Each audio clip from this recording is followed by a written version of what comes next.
We never believed it. I mean, how could you? Everything we heard about it seemed like an impossibility. There was no way that an episode of such an innocent kids' TV show could be so heinous, scary, and truly disgusting. However, since my departure, I have decided to open up about what I saw. I seriously wish I could deny it. I want to fall asleep at night thinking it didn't happen, but the nightmares of what I saw firmly root this in reality.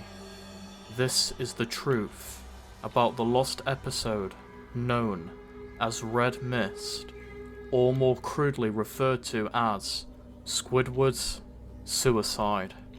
I know, it sounds totally false. No way would Nickelodeon ever consider making such an episode with that name, especially when they are widely known for entertaining primarily children. I personally never believed the rumors myself, to be honest. I was just a guy working for a paycheck, and ultimately, it was none of my business. But that's when things got interesting. A new rumor flooded throughout the workplace of Nick. I remember that day very vividly. A well-known higher-up was fired on the spot for quote-unquote detailing classified information. This was incredibly out of the blue. I had never seen a company crack down this hard on confidentiality before. So naturally, that's when the idea of this person being the maker of this Squidward suicide begun making its rounds. It never particularly bothered me. But one more thing they let slip did catch my attention. One of the workers claimed that a copy of this missing episode existed within the Nickelodeon archives. I did not have access to those archives due to it being locked to only the higher-ups of the corporation. So naturally, there was no way of me confirming or denying those rumors, at least not legally. I had to find out more about this episode. To begin my search, I turned to the one place I knew could provide at least some answers: the old employees of Nickelodeon. I got into contact with many of them. Alas, I received either radio silence or refusals to comment on the episode. However, being the stubborn person I was, I continued my pursuit, and my persistence eventually ended up paying off, as I actually got to speak with someone who claimed to have seen parts of this lost episode. He refused me his name, so I cannot say it. All I can say is the email that he sent me. I did not work at Nickelodeon for long, but the episode you are talking about does exist. I remember nothing about the episode. It has been ages since they have ever mentioned it. All I can say is it was hidden away with no reason. Nobody knows why it's gone. Then it's spread all around Nick's workplace. So yes, this episode is real, but getting a hold of it is another question entirely. Regardless, I hope I answered your questions. This was it. This confirmed the episode had somewhat of a lead beyond rumours. You see, curiosity is a terrifying force in the world. Your brain will do anything to satiate it. And like most employees and people before me, I also fell victim. I stupidly decided to break into the hidden archives of a multi-million-dollar company to look for some banned episode that may not have even existed at all. I waited until a very long day shift had dragged itself along. The employees were barely awake during this time, so this was the perfect time for me to strike. Through a series of sneaking, pickpocketing, and hiding, I was able to retrieve the keys to the door that held the archives within. I knew the time frame I had was small, so I had to make it count. I unlocked the door and found many file cabinets and drawers, all of which being labelled with something. One had the pilot episode from Drake and Josh, the other had the Adventure Time test pilot, but none of these were what I was looking for.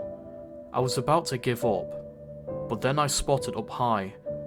It was a drawer with the text, "Do not distribute or play this recording Punishment involves fines and termination. Thank you. I knew this had to be it. And to be sure it was the right one, I looked a bit closer and spotted a SpongeBob logo printed in the middle. Safely stashing this away in my coat pocket, I quickly dashed out of the building and left the keys on a nearby table before I left. The drive back to my house was intense, and my heart pounded from the fact I had successfully stolen this long-lost piece of media. I made it back home fine, and took a closer look at the tape. It definitely fit the time period. It looked a little bit worn, and the logo was peeling off slightly, but that hardly mattered. All that mattered was seeing if this episode would play. I had an old TV that my mother had gotten me in the 90s, and it still had the capability to play these tapes. Rummaging around, I eventually found it, hooked it up, and inserted the tape to finally put my curiosity to bed. After a few minutes of waiting, and a few seconds of static, the screen finally hummed to life, and begun showing the intro of SpongeBob SquarePants that I was well accustomed to seeing. The happy sponge bounced off the letters as normal, before cutting to the hearty laughter of the pirate, and said sponge playing his nose like a flute. It then cut to the title card. I was shocked. It was real. The title card read, Squidward's Suicide, and the title itself showcased something different. The rumour was that the card was black and red, but what I saw was different. It showed Squidward's tiki house, except one of the windows was shattered. The sky was dark blue, and the letters were hidden on the clouds. Instead of happy-go-lucky or energetic music playing, it sounded like a sad violin. It didn't sound out of place in SpongeBob, as we have heard many violins before, but this one sounded a little bit more serious than the others. The episode began with the camera zooming on Squidward's house while the regular music played. We were then greeted with the grouchy octopus holding his clarinet in his hands with determination in his eyes. Alright, Squidward, tonight is the big night. I'm ready to show my clarinet skills. Squidward exclaimed as he raised his clarinet high. He then brought it back down before sticking it in his mouth and playing some notes. As you would expect, nothing more than a racket came from the notes, as it echoed all around. Right as Squidward was finishing up, he heard the obnoxious giggling, belonging to SpongeBob and Patrick. Squidward facepalmed and flashed a face of annoyance, before he went back to finishing the song.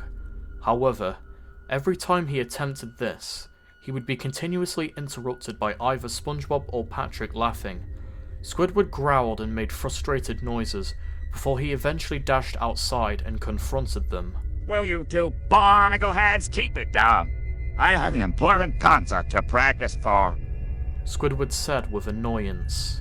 Oh, sorry, Squidward. Me and Patrick were just so excited to go to your concert tonight. SpongeBob responded as Patrick dumbly nodded his head in agreement. Oh no, why would they ever let you two in? You would ruin my performance. Squidward said with contempt. SpongeBob and Patrick began tearing up in typical fashion, before eventually rolling around and throwing a temper tantrum. Squidward deadpanned at their childish behaviour, before he grabbed both of them and pulled them up to their feet. Alright, you can come to the concert, but you'd had better not bother me, got it? Squidward said to get them to shut up.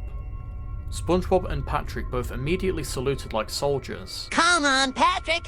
Let's go tell Sandy. SpongeBob said.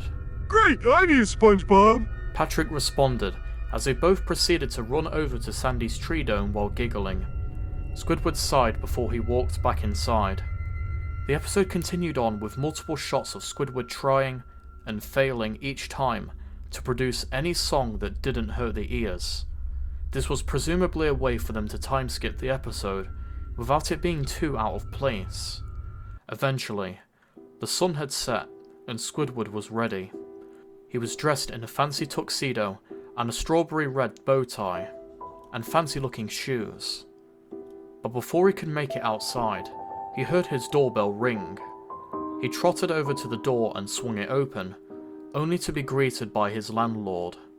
Squidward, you're behind on your rent by about a month and a half. Pay up by the end of the day, or I'm evicting you from this property, the landlord fish said rather unpleasantly. The lack of sustainable income for the octopus was in large part due to his boss's greed. Mr. Krabs barely paid him enough for groceries, yet alone the rent. Squidward reassured the landlord by promising he would have the money by tonight. The concert was paying Squidward a cut of each ticket sale, so he would have enough money to pay off the rent, so long as he did a good performance. So far, the episode seemed like every other SpongeBob episode, but what was weird was, this did not match what the rumours were saying in the slightest, which I did expect, but I didn't expect it to be this different. The bubble splash screen then came on and transitioned us to the concert. The building where the concert was taking place was large and bustling with all kinds of Bikini Bottomites. Plenty of familiar faces were in the crowd. We saw background fish like Fred, the infamous "My leg" guy, to some bigger hitters like Pearl and Mrs. Puff. The whole area had bright spotlights and colour all around. It truly looked fantastic. Squidward was backstage, psyching himself up for the performance. His clarinet was being looked over for any faults or cracks before the show would begin. Before Squidward was about to go on stage, he felt a suction cup on his shoulder, which halted his movement. He did a 360 and found none other than his rival. Dressed in fancy and condescending was Squilliam Fancyson. Squidward immediately shot a glare at the fellow octopus, which Squilliam returned with a cocky smile before he began talking. Squidward, as if they would actually let you on stage. This is gonna be too good. Squilliam said sarcastically. Not this time, Squilliam. I have been practicing all morning, and my performance is gonna impress everybody. Squidward retorted. Well, you better not keep the audience waiting. And you better not miss the surprise. Squilliam said with a smirk before he waved and left to go take his seat. Squidward was a little confused, but simply brushed this off as Squilliam being a jerk. Hesitating slightly, he made his way onto the stage to wave to the many audience members. They all cheered and waved at Squidward, who in turn waved back. He began playing his clarinet, gently gripping it in both hands as he begun playing his heart out. All of his life was dedicated to mastering this instrument, and here was the chance he had been waiting for. Only, the instrument spluttered and made horrific noises. The audience members immediately covered their ears while making disgruntled noises at the ear-bleeding sound. Squidward looked down and noticed his clarinet had several puncture holes in it. They were not there before the concert. Sabotage. This was when the crowd began booing Squidward. The famous "Boo, you stink" was reused for this moment too, as the camera panned all around to everybody there. Patrick and SpongeBob were cheering loudly, completely oblivious to what had just happened. Squidward instantly put his hands up in a surrender pose and tried to explain himself, but this caused him to lose focus and fall backwards. His belt became undone, and his underwear was exposed to the whole crowd. The entire crowd's booing had escalated tenfold as he began throwing many objects at Squidward, from drinks to handfuls of popcorn. They were all launched towards the humiliated octopus's direction. Squilliam was then heard laughing in the background at his rival's embarrassment. The camera shot forward to capture Squidward's embarrassment and tears in one of the show's detailed close-ups. Squidward then broke down and began sobbing. His dream, his only chance of proving his skills to Bikini Bottom, was now broken right in front of his eyes.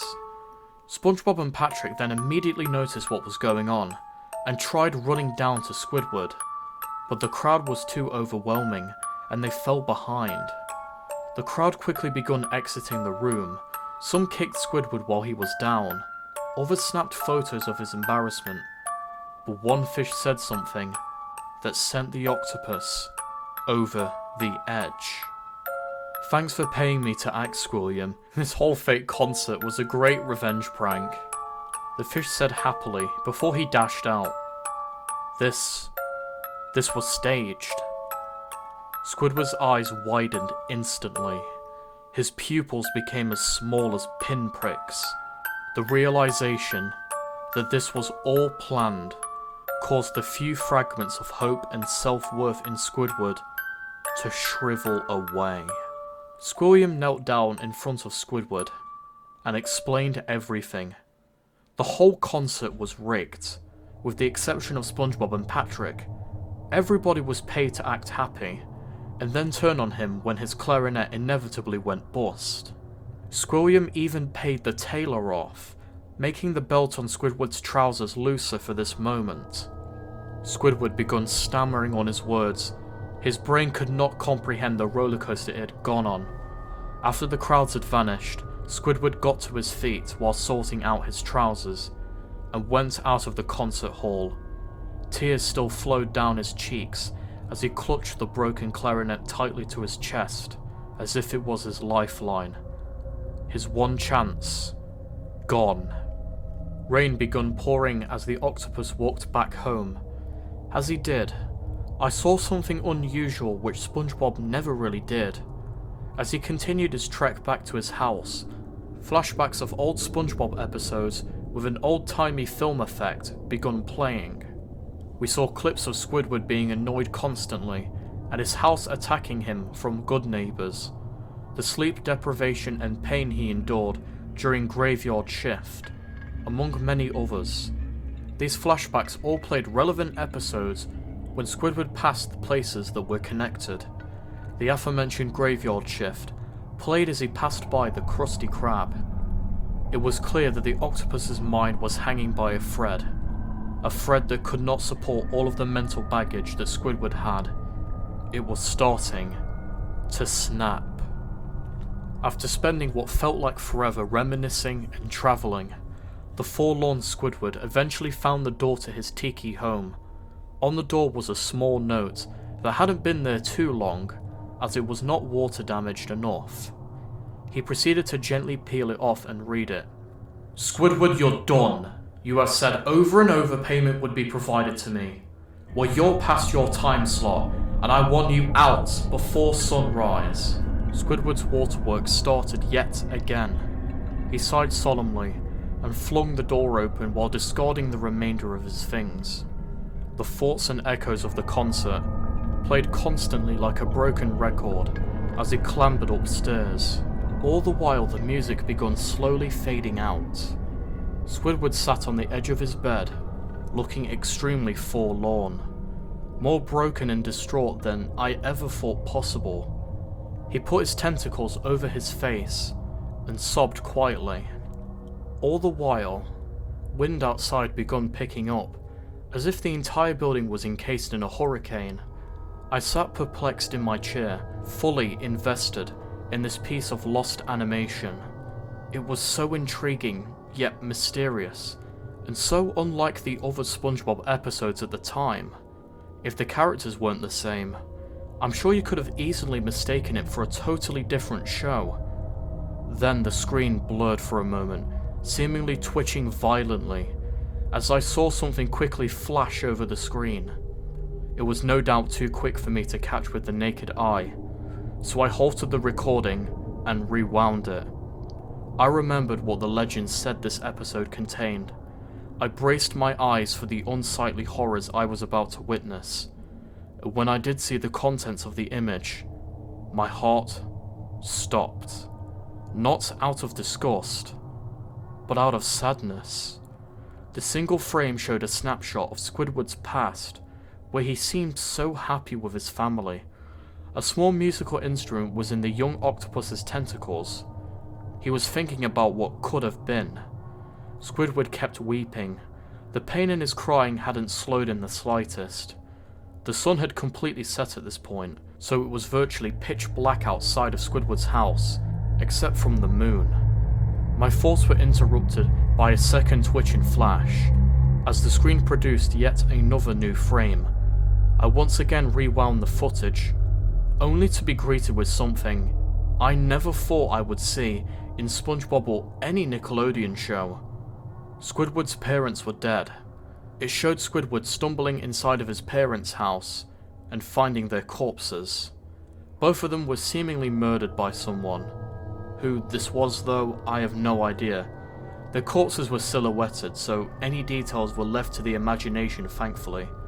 But I knew they had perished due to Squidward's expression and how their bodies were lying around. His parents were dead. Well, that would explain why they were never around much.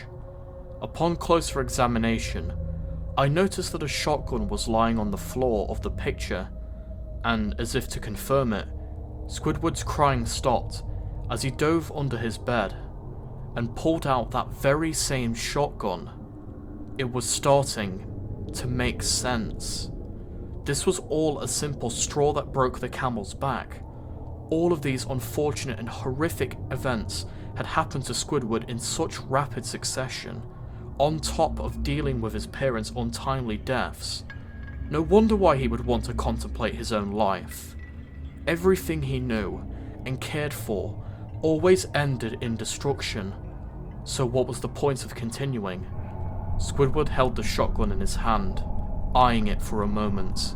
Then the screen twitched and flashed another image for the third and final time. This time, it wasn't a past tense photo, nor a future tense photo. It was the present.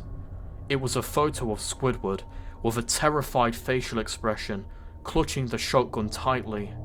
All the while, the background was completely black, with faint red fog. Text was above Squidward's head, with just 2 words that would stick with me for a very long time. Do it. The video then zoomed out all of a sudden, causing me to jump a little. Squidward cocked the shotgun, then pulled the trigger. The camera panned to the wall as the loud blast and thud of his body hitting the ground was heard.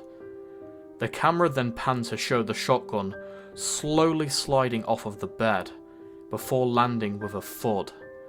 It then showed Squidward's hand slowly sliding down, limp and lifeless. All the while, sad clarinet music played throughout the background, as police sirens sounded in the background, as the episode hit its final notes. The episode had no ending credits. It literally just faded to black and ended. I was beyond shocked to what I saw. I took the tape out of the TV and held it for a moment, as I processed at what I had just witnessed. The episode was not like how people perceived it to be, but it certainly deserved its mystery and intrigue after I saw the contents of it. I went back the next day to try and hastily return the tape back to where it was, but when I got there, they were already waiting for me with security. They had caught my actions due to the security cameras that were set up. I had not known that they were there in the vault due to how secure it was and due to my panicked state. Instead of immediately being kicked out, I was instead treated to a story about the tape, as they explained to me why they kept it under so much security. They said the tape was actually made by a former employee that worked for them. This employee had been through the exact same problems that Squidward was going through in the episode.